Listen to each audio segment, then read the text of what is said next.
আমার প্রিয় ছাত্রছাত্রী, তোমাদের সকলকে আমার চ্যানেলে স্বাগতম জানাই। আশা করি তোমরা সকলে ভালো আছো।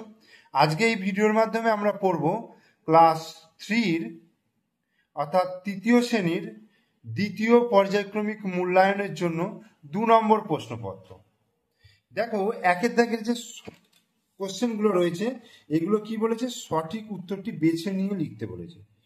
তো কি আছে কয়েকটা দেখো, কোনো সংখ্যাকে 5 দিয়ে ভাগ করলে ভাগশেষ সর্বদা 5-এর কি হয়, কম হয়, বেশি হয়, সমান হয়। অবশ্যই কম হবে, কারণ কম না হয় যদি বেশি হয় তাহলে কি হবে, সেই 5 দিয়ে আর একবার তো চলে যাবে, তাই না, খেয়ে যাবে।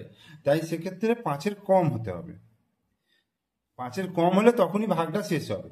জোড় সংখ্যাটি সর্বদা 2 দ্বারা, 3 দ্বারা, 4 দ্বারা বিভাজ্য, সর্বদা 2 দ্বারা বিভাজ্য। 3 অঙ্কের বৃহত্তম সংখ্যা কোনটা? 3 অঙ্কের বৃহত্তম সংখ্যা হচ্ছে 999 অর্থাৎ 999। এই চিত্রটিতে ত্রিভুজের সংখ্যা কটা রয়েছে? দেখো, 1টা, 2টো আর এই বড় ত্রিভুজটা, তাহলে মোট হচ্ছে 3টে। ঠিক আছে, একটি বর্গক্ষেত্রে ড্যাশটি বাহু রয়েছে। একটা বর্গক্ষেত্রে কেমন দেখতে হয়? এরকম। ঠিক আছে, একটা বর্গক্ষেত্রে এরকম দেখতে হয়। তাহলে 1টা, 2টো, 3টে, 4টে, তাহলে 4টে বাহু রয়েছে। এই যে কোনো সংখ্যাকে 0 দিয়ে গুণ করলে গুণফল কি হয়ে যাবে? 0 হবে। তার কারণ হচ্ছে 0 দিয়ে যে কোনো জিনিসকে যদি গুণ করা হয় তাহলে তার ভ্যালুটা 0ই হয়ে যায়। 200 পয়সা সমান ক টাকা? 2 টাকা, 200 টাকা, 1 টাকা 20 পয়সা, 2 টাকা। কারণ 1 টাকা মানে 100 পয়সা, তাহলে 2 টাকা মানে 200 পয়সা। 8 বার 5 ঘর লাফালে কত হবে? 8 গুণিত 5, 5 8 40। 1 জোড়া সমান কটি? 1 জোড়া সমান 2টি। 7টি 8-এর যোগফল কত হবে? 7 গুণিত 8 অর্থাৎ 7 8 56। ভাজ্য, ভাজক, ভাগফল ও ভাগশেষ নির্ণয় করতে বলেছে। 183 ভাজিত 5,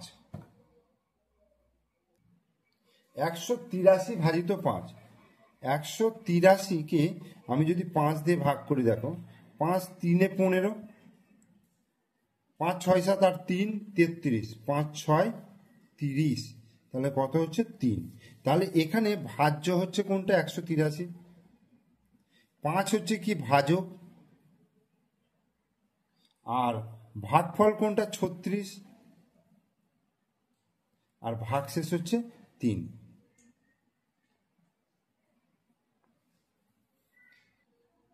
এরপর 3-এর দাগের কি আছে? ভাজ্য সমান ভাজক গুণিত ভাগফল যুক্ত ভাগশেষ। ঠিক আছে, তাহলে ভাজ্য সমান ভাজক গুণিত ভাগফল যুক্ত ভাগশেষ। আর গুণফল সমান হচ্ছে গুণ্য আর গুণক, গুণ্য গুণিত গুণক সমান গুণফল। এরপরে 4-এর দাগের কি বলছে? 826টি আম 4 জন বন্ধুর মধ্যে সমান ভাগে ভাগ করলে প্রত্যেক বন্ধু কটি করে আম পাবে ও কটি আম পড়ে থাকবে? তাহলে 4 জন বন্ধুর মধ্যে ভাগ করে দিচ্ছে 826টা আম। কি করতে হবে? ভাগ করতে হবে। তো ভাগটা করি। 826কে 4 দিই, 826কে 4 দিয়ে যদি ভাগ করি, দেখো 4 দুগুণে 8 হলো, 2 নামলো, তাহলে 4 শূন্য 0 হলো, বিয়োগ করে 2 আর এটা 6 নামলো, 4 6 24, 2 নামলো। ঠিক আছে, তাহলে 206 আর 2 অবশিষ্ট পড়ে রইলো। তাহলে আমার উত্তরটা কি হলো? দেখো, উত্তরটা হলো যে বলছে প্রত্যেক বন্ধু কটি করে আম পাবে। তাহলে প্রত্যেক বন্ধু আম পাবে, প্রত্যেক বন্ধু 206টি করে আম পাবে। ঠিক আছে, 206টি করে আম পাবে। আর কটি আম পড়ে থাকবে? 2টি আম পড়ে থাকবে।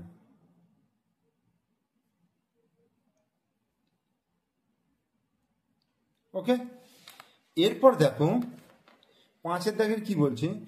এক ঘুড়ি বিক্রেতা 152টি ঘুড়ি বিক্রি করে প্রতিটি ঘুড়ির দাম 5 টাকা হলে সে মোট কত টাকা পাবে? মোট বার করতে বলেছে। একটা ঘুড়ির দাম যদি 5 টাকা হয় তাহলে 152টা ঘুড়ির দাম কত হবে?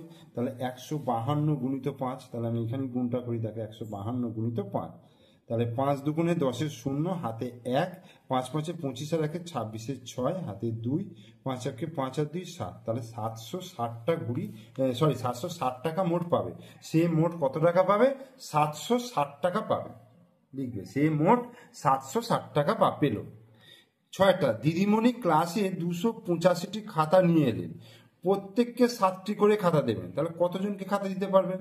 তাহলে 7 দিয়ে ভাগ করতে হবে, আর অবশেষ যেটা পড়ে থাকবে সেটাই ততগুলো খাতা পড়ে থাকবে। তাহলে কি করব? 285কে আমি 7 দিয়ে ভাগ করব, তাহলে 7 4-এ 28 হলো, তাহলে 5 নামলো। যেহেতু 5 নামলো, একটা সংখ্যা নামালে আমি এখানে একটা অবশ্যই খাওয়াতে হবে, সেটা 0 হলেও খাওয়াতে হবে, তাহলে 7 0 0, তাহলে 5, তাহলে কি হয়ে গেল? কতজনকে খাতা দিতে পারবে? তাহলে 40 জনকে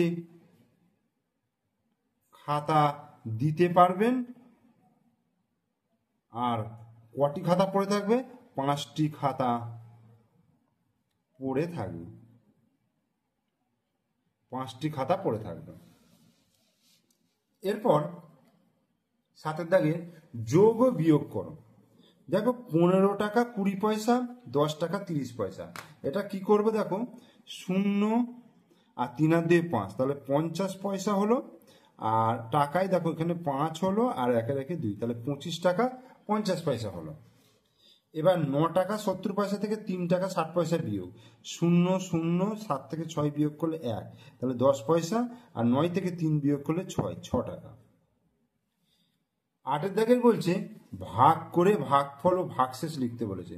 809-কে 9 দিয়ে ভাগ, 809-কে 9 দিয়ে ভাগ, তাহলে 8 9 72, 8 হলো 9, 9 9 81, তাহলে 8, ঠিক আছে। 9 8 72, 72, তাহলে 8 হলো 9 নামলো, 9 9 81, আবার 8 নামলো, তাহলে ভাগফল, এইটা হচ্ছে ভাগফল আর এইটা হচ্ছে ভাগশেষ, ঠিক আছে। এরপরে কোনো ভাগ অঙ্কে ভাজক 20, ভাগফল 2, ভাগশেষ 8 হলে ভাজ্য কত? আমরা সূত্রটাই বসিয়ে দেব। সূত্রটা আমরা কি জানি?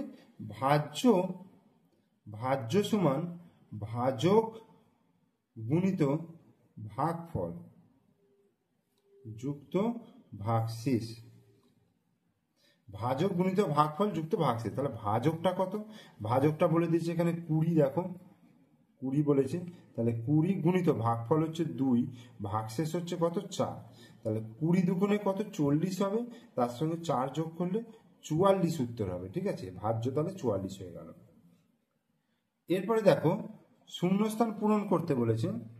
এটা এদিকে তীর চিহ্ন রয়েছে, এটা নিচের দিকে রয়েছে, সিঙ্গেল, আবার এটা ডবল তীর চিহ্ন উপর দিকে রয়েছে, তাহলে এটা নিচের দিকে কিন্তু ডবল তীর চিহ্ন হবে।